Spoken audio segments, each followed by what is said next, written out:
ನಮಸ್ಕಾರ ಸ್ನೇಹಿತರೆ, ನಮ್ಮ ಚಾನಲ್ಗೆ ಸ್ವಾಗತ. ಕರ್ನಾಟಕದ ಎಲ್ಲ ಡ್ಯಾಮ್ ಅಪ್ಡೇಟ್ಗಾಗಿ ದಯವಿಟ್ಟು ಸಬ್ಸ್ಕ್ರೈಬ್ ಮಾಡಿ, ಸಪೋರ್ಟ್ ಮಾಡಿ. ಸ್ನೇಹಿತರೆ, ಕಾವೇರಿಯ ಮಡಿಲಲ್ಲಿ ಸಂಭ್ರಮ.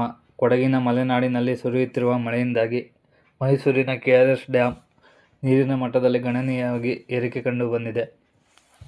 ರೈತರ ಪಾಲಿನ ಆಶಾಕಿರಣವಾಗಿರುವ KRS ಡ್ಯಾಮ್ ಈಗ ನಿಧಾನವಾಗಿ ಭರ್ತಿಯಾಗುತ್ತಿರುವ ದೃಶ್ಯ ಕನ್ನಡಿಗರಲ್ಲಿ ಸಂತಸ ಮೂಡಿಸುತ್ತಿದೆ.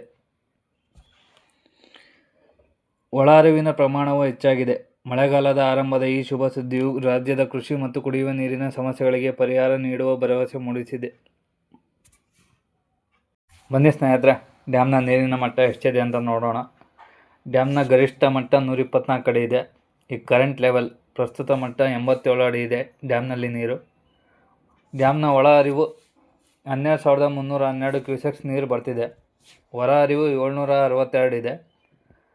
ಕರೆಂಟ್ ಲೆವೆಲ್ ಸ್ಟೋರೇಜ್ ಡ್ಯಾಮ್ನ ನೀರು ಸಂಗ್ರಹ 14,503 TMC ನೀರು ಸಂಗ್ರಹವಾಗಿದೆ. ಈಗ ಸ್ನೇಹಿತರೆ, KRS ತುಂಬುತ್ತಿರುವುದು ನಮ್ಮ ನಾಡಿನ ರೈತರ ಮುಖದಲ್ಲಿ ಮಂದಹಾಸ ಮೂಡಿಸುತ್ತಿದೆ.